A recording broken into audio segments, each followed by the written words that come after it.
নমস্কার বন্ধুরা, প্রত্যেক দিনের মতো আজকেও আপনাদের সামনে একটি নতুন ভিডিও নিয়ে আসলাম। আজকের ভিডিওতে আমি বলবো এই ল্যাকটোনিক গ্র্যানুলেস নিয়ে। এই ল্যাকটোনিক গ্র্যানুলেস পাউডারটি কিভাবে ব্যবহার করবেন, এর কি ডোজ আছে, এটি কোন কোম্পানি তৈরি করে, এই মেডিসিনটির কোনো বিকল্প মেডিসিন আছে কি না, সবশেষে জেনে নেব এই মেডিসিনটির কিছু পার্শ্ব প্রতিক্রিয়া। তার আগে বলি, এই চ্যানেলে প্রত্যেক দিন মেডিসিন সম্বন্ধীয় তথ্য পাওয়ার জন্য চ্যানেলটি সাবস্ক্রাইব করে রাখবেন। আমার নাম দেবব্রত বসাক, আমার চ্যানেলের নাম দেবা মেডিসিন। তো চলুন ফ্রেন্ড, আজকে কিছু নতুন শিখে নিই।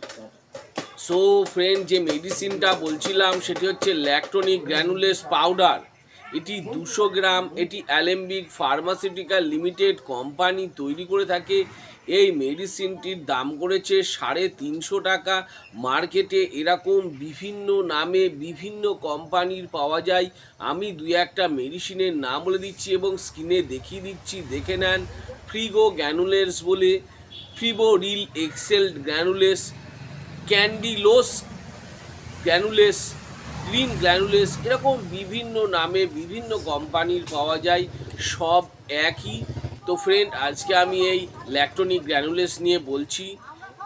তো ফ্রেন্ড, তার আগে বলি, এই যে ল্যাকটোনিক গ্র্যানুলেস, এটি শুধুমাত্র মহিলাদের ক্ষেত্রে ব্যবহার করা হয়। বাচ্চাকে বুকের দুধ খাওয়ানো মহিলাদের ক্ষেত্রেই শুধুমাত্র ব্যবহার করা হয়ে থাকে। এটা শুধুমাত্র বাচ্চাকে বুকের দুধ খাওয়ানো মহিলাদের ক্ষেত্রেই ব্যবহার করা হয়ে থাকে।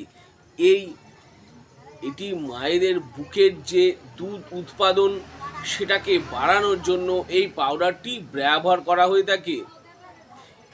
এর মধ্যে বিভিন্ন রকম আয়ুর্বেদিক মেডিসিন দেওয়া আছে, সেটা দিয়ে এই মেডিসিনটি তৈরি করা হয়েছে।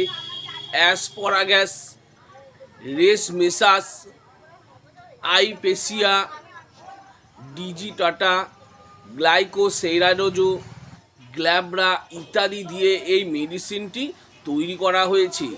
এটা যদি কোনো গর্ভবতী মহিলাদের বা বাচ্চাকে বুকের দুধ খাওয়ানো মহিলাদের ক্ষেত্রে দেখা যাচ্ছে বুকের দুধ খাওয়াতে গিয়ে সমস্যা হচ্ছে, দুধ ঠিকমতো হচ্ছে না, সেই সব পেশেন্টদের ক্ষেত্রে এই মেডিসিনটি ব্যবহার করা হয়ে থাকে। কিন্তু কিছু কিছু মহিলা আছে, তারা কি করে, এই পাউডার দুধ আমি দেখিয়ে দিচ্ছি, দেখে নেন, এগুলো ব্যবহার করেন। এগুলো একবারে মোটেই ব্যবহার করবেন না, এগুলো খুব একটা ভালো নয়।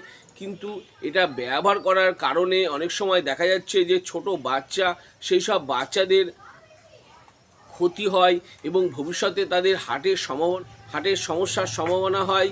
সেই সব পেশেন্টদের ক্ষেত্রে আমি বলবো এই ল্যাকটোনিক গ্র্যানুলেস পাউডারটি ব্যবহার করবেন, কারণ এটি ব্যবহার করাতে আপনাদের খুব ভালো কাজ হবে। এর মধ্যে ক্যালসিয়ামও দেওয়া আছে, আয়রন দেওয়া আছে, ভিটামিন দেওয়া আছে, সব আয়ুর্বেদিক মেডিসিন দিয়ে এই প্রোডাক্টটি তৈরি করা হয়েছে। তো ফ্রেন্ড, এই ল্যাকটোনিক গ্র্যানুলেসটি খুব ভালো একটি মেডিসিন, এটা আপনারা ব্যবহার করে দেখতে পারেন। এটা বাচ্চার, যদি ছোট বাচ্চা থাকে, বাচ্চা যেমন বয়স হচ্ছে 15 দিন, 1 মাস, সেই সব বাচ্চাদের দেখা যাচ্ছে মায়েদেরকে বুকের দুধ খাওয়াতে সমস্যা হচ্ছে বা দুধ আসছে না, সেই সব পেশেন্টদের ক্ষেত্রে, সেই সব বাচ্চাদের ক্ষেত্রে বা সেই সব মহিলাদের ক্ষেত্রে এই পাউডারটি ব্যবহার করবেন।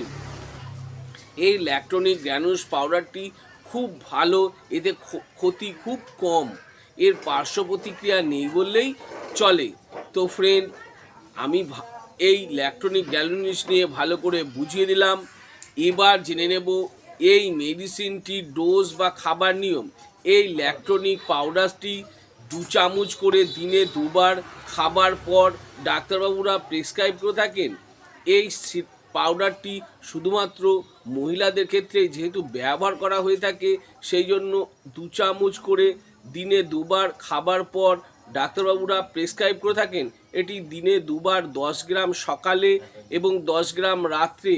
কিছু কিছু পেশেন্টদের ক্ষেত্রে দেখা গেছে দুধের সাথে মিশিয়ে খেতে সমস্যা হয়, সেই সব পেশেন্টদের ক্ষেত্রে উষ্ণ গরম জলের সাথে দিনে 2 বার খাবার পর ডাক্তারবাবুরা প্রেসক্রাইব করে থাকেন। ডাক্তারবাবু আপনাকে যতদিন ব্যবহার করার জন্য বলেছেন ততদিনই ব্যবহার করবেন, তার বেশি ব্যবহার করবেন না। সব শেষে জেনে নেব এই মেডিসিনটির কিছু পার্শ্ব প্রতিক্রিয়া, যেমন মাথা ঘোরা হতে পারে, পেটে ব্যথা হতে পারে, বমি বমি ভাব হতে পারে, কোষ্ঠকাঠিন্য হতে পারে, গায়ে র্যাশ বেরোনো বা অ্যালার্জি হতে পারে, মুখ শুকিয়ে যেতে পারে, সেই সব পেশেন্টদের ক্ষেত্রে আমি বলবো এই মেডিসিনটি ব্যবহার করার সময় যদি অসুবিধা হয়ে থাকে অবশ্যই ডাক্তারবাবুর পরামর্শ নিয়ে সঙ্গে সঙ্গে মেডিসিনটি বন্ধ করে দেবেন। তো ফ্রেন্ড, এই ল্যাকটোনিক্স পাউডার নিয়ে ভালো করে বুঝিয়ে দিলাম। আরও কিছু যদি জানবার থাকে নিচে কমেন্ট বক্সে কমেন্ট করে অবশ্যই জানাবেন, আমি তার উত্তর দেওয়ার চেষ্টা করব। আর আমার এই ছোট্ট ভিডিওটি যদি ভালো লেগে থাকে তাহলে অবশ্যই একটি লাইক করবেন। আর আমার চ্যানেলে যদি নতুন হয়ে থাকেন চ্যানেলটি অবশ্যই সাবস্ক্রাইব করে রাখবেন। আর পাশে থাকা বেল আইকনটি বা যে ঘন্টাটি আছে সেটি বাজিয়ে দেবেন, যাতে এরকম নতুন নতুন ভিডিওগুলো নোটিফিকেশনের মাধ্যমে আপনাদের কাছে খুব তাড়াতাড়ি পৌঁছে যায়। তো সো ফ্রেন্ড, ভিডিওটা আজকে আমি এখানেই শেষ করলাম। ভালো থাকবেন, সুস্থ থাকবেন, দেখা হচ্ছে পরের ভিডিওতে।